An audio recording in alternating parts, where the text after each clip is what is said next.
ETF index mutual funds నేర్చుకుని stock మార్కెట్లో రాణించాలనుకుంటున్నారా? వెంటనే ఈ నెంబర్కి కాల్ చేయండి. నమస్తే రమగారు. నమస్తే జయ. ఏదైనా ఒక మంచి కథ చెప్తారా? మామూలుగా మనుషులు కొంతమంది ఉంటారు, అమ్మ పెట్టదు అడుక్కు తిననివ్వదు, ఇలాగుంటారు. అక్కడి నుంచి మనమేం చెయ్యం, కానీ అవతల వాళ్ళు బాగుపడితే ఓర్చుకోలేం. మన వంతు సహాయం చిన్న చిన్న సహాయాలు కూడా చేయరు. ఇందులో అక్క చెల్లి అన్న తమ్ములు కూడా ఉంటారు జయ, మనకు తెలీదు. ఎందుకంటే ఆ ప్రపంచంలో లేం మనం, నిజంగా జయ. ఆ ప్రపంచంలో లేము, అలాంటి వార్తలు వినము. మన మన భగవంతుడు మనకిచ్చిన అదృష్టాలలో పరమాదృష్టం ఏంటంటే మనతో ఉన్నవాళ్ళు మన కిందకి లాగే వాళ్ళు ఎవరు లేరు చేయ. మన అదృష్టం అంతే రమగారు. పెట్టి పుట్టాం నిజంగా మనం అన్ని రకాలుగా. వాళ్ళే మన పైకి తోసి ఇంకా కొంచెం పైన నుంచోబెట్టడానికి ట్రై చేస్తారు, కానీ కాలు పుచ్చుకు గుంజేసే వాళ్ళు ఉన్న సమాజాన్ని మనం కేవలం మన అదృష్టం కొద్దీ కథల్లో వింటాం, ఎక్కడైనా బయట ప్రపంచంలో తెలుసుకుంటాం. ఆ విషయంలో మీ ఇంట్లో చివరి పుట్టిన నువ్వు, మా ఇంట్లో చివరి పుట్టిన నేను పరమాదృష్టవంతులం. మామూలుగా కాదు నిజంగా. నేను భగవంతుడికి కొన్ని లక్షల నమస్కారాలు చేసుకుంటాను జయ ఆ విషయంలో. ఇంత చక్కటి కుటుంబాన్ని ఇచ్చినందుకు నిజంగా ఎంత అదృష్టవంతులము. కానీ నేను వింటాను జయ. మీరు ఎక్కువ వింటారు కదా రమగారు, కాబట్టి మీకు అంత కొత్తగా అనిపించదు. నేను మీ వింటా. అవును, చాలా ఆశ్చర్యం అనిపిస్తా ఉంటది నాకు. ఇట్లా ఉన్నారా బా, ఇట్లా కూడా ఉంటున్నారా, ఇంకా ఉన్నారా రమగారు అని అడుగుతాం మిమ్మల్ని ప్రతి విషయాన్ని.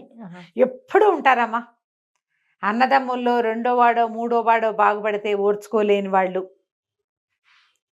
అక్క చెల్లెళ్లలో ఒకదానికి అద్భుతమైన సంబంధం వస్తే కాల్చుకు తినేసేవాళ్ళు, లేదా తనకే అద్భుతమైన సంబంధం వస్తే చెల్లెలకి అలాంటిది రాకూడదని భావించేవాళ్ళు. నేనే బాగుండాలి కానీ మా పుట్టిల్లు బాగుండకూడదు, వాళ్ళ సంగతి నాకు అక్కర్లేదు అనుకునేవాళ్ళు. ఇది చూసాను రమ్మగారు. చూసావా? ఇది చూసాను. నేనే బాగుండాలి, వాళ్ళు ఏమన్నా అయిపోయి అన్నదమ్ములు ఏమన్నా ఇప్పుడు రోడ్డుని పట్టుకుపోయినాయి, మట్టికొట్టుకుపోయినా వీళ్ళకి ఓకే, అంతే. తనకు మాత్రం అన్నీ జరిగిపోవాలి. కొన్ని ఇలా ఉంటాయి. ఆస్తుల పంపకాలప్పుడు, అవునండి, ఆస్తి పంపకాలప్పుడు అన్నదమ్ముడికి ఏమీ లేకపోయినా సరే, ఇందులో నేను ఇక్కడ పుట్టలేదా, నాకు హక్కు అని తనకు అన్నీ ఉన్నా లాగేసుకునే దౌర్భాగ్యులు, అన్నదమ్ముల్ని రకరకాల ఇబ్బందుల్లోకి నెట్టే ఆడపిల్లలు. రమగారు, మరి ఆ చట్టం తీసుకురావటం, కోర్టు విషయాలు మనం మాట్లాడుకోకూడదు. సుప్రీంకోర్టు ఏ సందర్భంలో చెప్పిందో ఆడపిల్లలకు కూడా ఆస్తి ఇవ్వాలని. ఎంత మంది అన్నదమ్ముల్ని రోడ్లు చేసిన అక్క చెల్లెల్ని నేను చూసాను రమగారు. కోర్టు కేసులు చూస్తున్నావు, కోర్టు కేసులు ఎంత మందిని చూస్తున్నాను. ఎప్పుడో పెళ్లి అయిపోయి అన్ని చేయించుకుని, పిల్లలు కూడా పెళ్లి వయసుకు వచ్చేసి వాళ్ళకు కూడా పెళ్లి చేస్తావు, కానీ నీ పుట్టింటోళ్ళు నీకు మళ్ళీ తల్లిదండ్రులు ఉండరు, తమ్ముళ్ళే, అన్నదమ్ముల్ని రోడ్డు నుంచోబెట్టి అక్క చెల్లెల్ని చాలా మంది చూస్తున్నారండి. ఇప్పుడు సమాజం అంతా అలాంటి వాళ్ళే ఎక్కువ కనపడుతున్నారమ్మా. అన్నదమ్ములు ఏమైపోయినా పర్వాలేదు, నాకు అమ్మా నాన్న లేరే, పుట్టిల్లు అంటే వాళ్ళే పొద్దున చూడాల్సింది. ఇంగితం ఏముండట్లేదండి. వాళ్ళకి ఉండదు, వాళ్ళకి పిల్లలకి ఉండదు అసలు. కాదమ్మా, వీళ్ళకే లేకపోతే ఆ మొగుళ్ళకో పిల్లలకో ఎందుకు వస్తుంది? కరెక్ట్ చెప్పారు, ఉండదు కదా. ఇప్పుడు వాళ్ళకి వీళ్ళకి లేదనుకో జయ, ఆడపిల్లలకి. ఇప్పుడు అలాగూ ఉంది, ఏమీ లేని ఆడపిల్లలకి చచ్చినా ఏమీ ఇవ్వకూడదు అనుకునే దౌర్భాగ్యపు అన్నయ్యలు మనకు ఒక్కతే కదా తోబుట్టువు, దీన్ని చూసుకుందాం అది లేదు అని వాళ్ళు అనుకోరు, వాళ్ళ పెళ్ళాలు అనుకోరు. అటు ఇటు కూడా జయ, నిజంగా దౌర్భాగ్యపు సమాజంలోకి వచ్చేసాం మనం. ఇది వరకు ఏళ్ల తరబడి అక్క చెల్లెల్ని వాళ్ళని చూసుకునే అన్నదమ్ములకు మనకు తెలుసు, మన సమాజంలోనే చాలా మంది మనకు ఓన్ ఫ్యామిలీస్ లో కూడా కనపడతారు. ఇప్పుడు అది లేదు, ఇది లేదు. నువ్వెవరో నేనెవరో, ఏ గొడవ అయినా సరే అన్నయ్యే సారీ చెప్పాలి, వీళ్ళే గొడవ మొదలు పెడతారు. ఆ వదినే సారీ చెప్పాలి, కాపురాలు చేసుకొనివ్వరు. అలాంటి వాళ్ళు ఉంటారు. ఇది కాకుండా ఇప్పుడు మళ్ళీ ఆడపిల్లలు కొత్త వాళ్ళు ఎట్లా అయ్యారు, ఏదైనా మొగుడుతో ప్రాబ్లం వచ్చిందంటే అది ఉందిగా ఆ చట్టం, ఆ నెంబర్ చెప్పడం కూడా నాకు ఇష్టం ఉండదు జయ. నిజంగా ఆ చట్టాలు పెట్టి అమెరికాలో ఎప్పుడో తన పెళ్లి కంటే ముందే పెళ్ళైపోయి అమెరికాలో ఉన్న ఆడపడి పేరు కూడా రాయిస్తున్న దౌర్భాగ్యులు, అలాంటి దౌర్భాగ్యపు ఆడపిల్లలు అన్నీ ఉన్నాయి. సమాజంలో అన్ని రకాల సంబంధాలు సర్వనాశనం అయిపోయాయమ్మా, మానవత్వాలు పోయినాయి మనుషులు. అలాంటి ఒక కథ చెప్తాను చూడు. చెప్పండి అమ్మగారు. ఇద్దరు అక్క చెల్లి ఉండేవాళ్ళట ఒక పల్లెటూళ్ళు, మీనాక్షి కామాక్షి. మీనాక్షికి మంచి కలిగిన సంబంధం చేశాడు తండ్రి, కొంత ఆస్తి కూడా ఇచ్చాడు. కామాక్షి పెళ్లి నాటికి అక్క చెల్లికి ఒక 9 ఏళ్ళో 8 ఏళ్ళో 10 ఏళ్ళో వారుంది. కామాక్షి పెళ్లి నాటికి కాటకం వచ్చి వీళ్ళ పొలాలన్నీ బీడు భూములు అయిపోయినాయి. ఆ అమ్మాయికి పెళ్లి చేయటమే కష్టమయ్యి తండ్రి ఏదో నిరుపేద ఒక మగపిల్లాడు ఒకడు దొరికాడు చాలే అని కామాక్షికి ఇచ్చి పెళ్లి చేసేసారు. మీనాక్షి పెళ్లికి వచ్చింది, చూసి వెళ్ళిపోయింది అంతే. చెల్లెలకి ఏమైనా తీసి పెడదాం అనుకోవాలి. ఈ కామాక్షికి 4 5 పిల్లలు పుట్టారు. దరిద్రమైన పిల్ల, ఆ కాలంలో పిల్లల్ని ఆపుకోవటం ఉండేది కాదు. మీనాక్షి బాగా పెరిగింది సంపాదన. ఎప్పుడైనా ఆ ఊళ్ళ వైపు వచ్చినప్పుడు చెల్లెల్ని ఏమిటో ఈ దిక్కుమాల ఇంట్లో ఉన్నావు, ఇలా ఎందుకున్నావని ఏదో తిట్టేది. ఏమైనా తెచ్చి పెట్టడము, పెద్దమ్మ వస్తుంది అంటే పిల్లలకి ఏదైనా తెస్తుందని పెడుతుందని ఆ ఆశ ఏం లేదు. ఆవిడికి బలహీనంగా ఉండి ఆహారం సరిగ్గా చాలని ఆడపిల్లల్ని చూస్తే నచ్చేది కాదు. కొన్నాళ్ళు గడిచింది. వీళ్ళు నిరుపేదలు, ఎట్లా ఆగోట్లా ఏదో చిన్నది 10 రూపాయలు తెచ్చుకుని మొగుడు పెళ్ళాం పిల్లల్ని పోషించుకునేవాళ్ళు. ఈ మీనాక్షి ఒక కూతురికి పెళ్లి కుదిరితే ఆవిడకి పనికి సహాయం కావాలి. ఆవిడ ఈ ఊళ్ళో పెళ్లి పిలుపులకు వచ్చి ఈ కామాక్షి ఇంటికి వచ్చి, ఏమే మా అమ్మాయి పెళ్లి కుదిరింది, నువ్వు రా పెళ్ళికి, నీ మొగుడిని పిల్లల్ని వెంటేసుకు రావద్దు, ఈ దౌర్భాగ్యం చూస్తే వాళ్ళంతా ఏమంటారో పెళ్లి వాళ్ళు మనకు తెలియదు, నాకు పని సహాయం కావాలి, నువ్వు రమ్మనేసరికల్లా సరే కామాక్షి సరేనంది. పిల్లలకి చెప్పి బయలుదేరితే పిల్లలు మేము వస్తాం పెళ్ళి ఎప్పుడు చూడలేదని అడిగితే వద్దు పెద్దమ్మ తన్నేస్తుంది మిమ్మల్ని అదని చూస్తే ఉండండి, ఏమైనా పెళ్ళికి పప్పలు ఉంటారు, బోల్డ్ రకాలు తినుబండారాలు ఏమైనా పట్టుకొస్తాను, 4 రోజులు ఉండి వస్తాను అని మొగుడికి పిల్లల్ని అప్పచెప్పి ఈ కామాక్షి వాళ్ళ ఇంటికి వెళ్ళి, అది పక్క ఊరు అనమాట. మధ్యలో కొంత అడవి ప్రాంతం ఉంది. ఎవరో కొంతమంది జనాలు వెళ్తుంటే వాళ్ళతో పాటు ఈ కామాక్షి బయలుదేరి మీనాక్షి వాళ్ళ ఊరు వెళ్ళింది.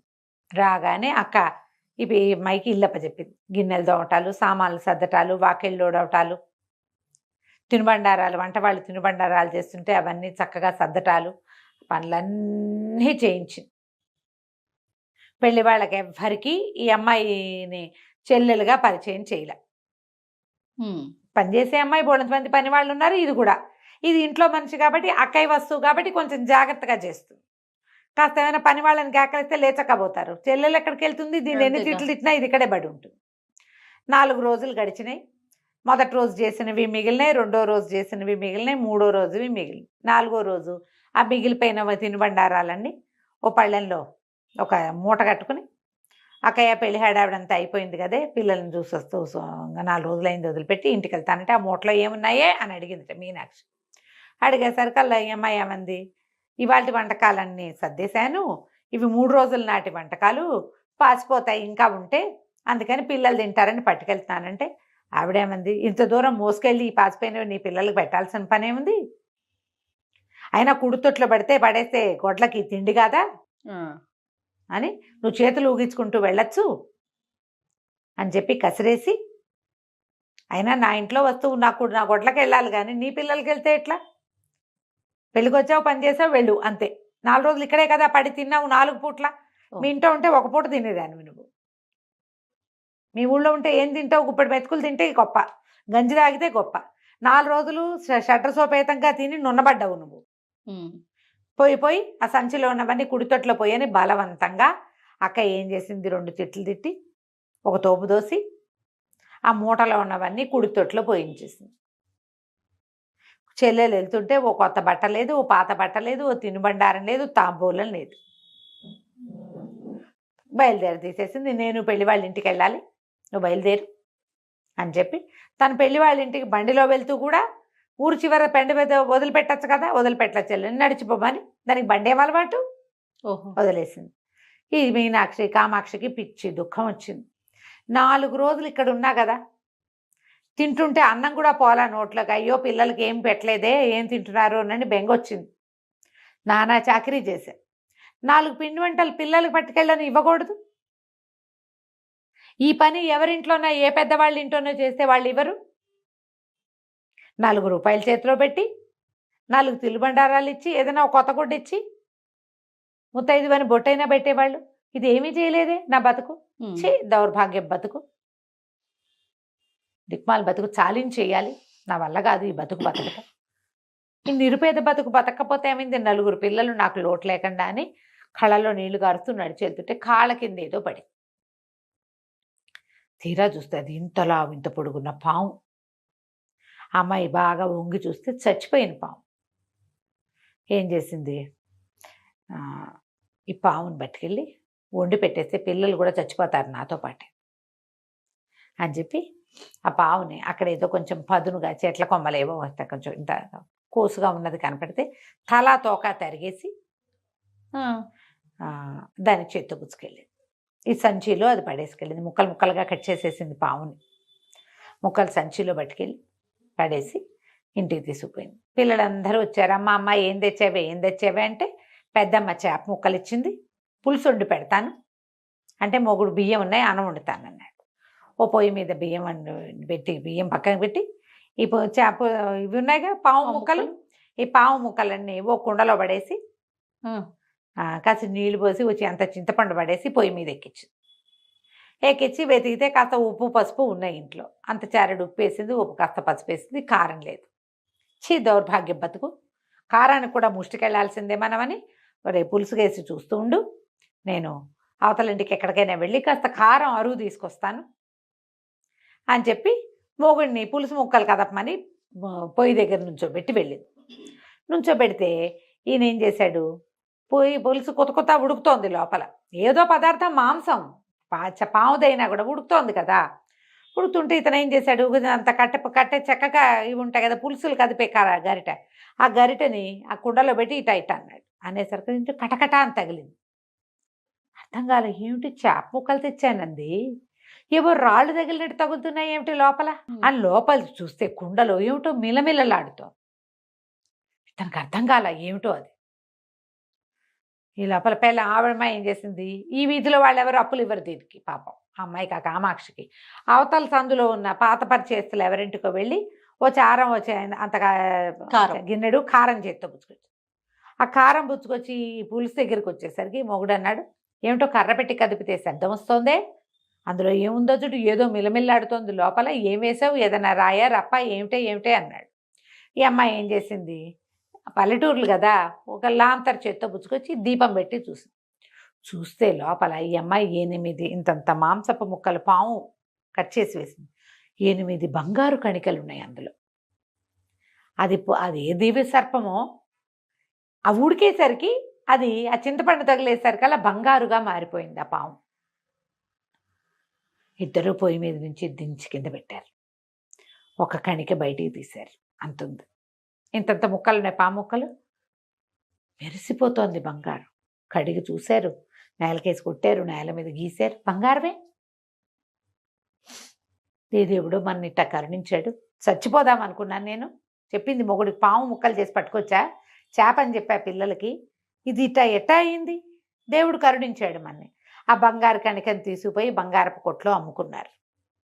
మేలిం బంగారం 24 క్యారెట్లు, ఒక్క ముక్క బోల్డ్ డబ్బు వచ్చింది. సరే ఏం చేశారు, ఇల్లుంది వాళ్ళకు పాతది, ఇంట్లో సామాన్లు తెచ్చేశారు, ఓ 2 బస్తాలు బియ్యం వేసుకున్నారు, కాస్త కందిపప్పు వేసుకున్నారు, సామాన్లు కొనుక్కొచ్చేసారు. పక్కిళ్ళ వాళ్ళు అంటున్నారు, ఏమిటి సడన్గా వీళ్ళ ఇంటికి కళ్ళొచ్చింది, ఇంట్లో నుంచి పులుసు కూర వాసన వస్తున్నాయి. సాయంకాలం మర్నాడు వెళ్ళి పొద్దున్నే ఆ కుండపాలంగా మూత పెట్టి పక్క పెట్టేశారు. పిల్లలకి బట్టలు కొనుక్కొచ్చుకుంది, తను మంచి 4 చీరలు తెచ్చుకుంది.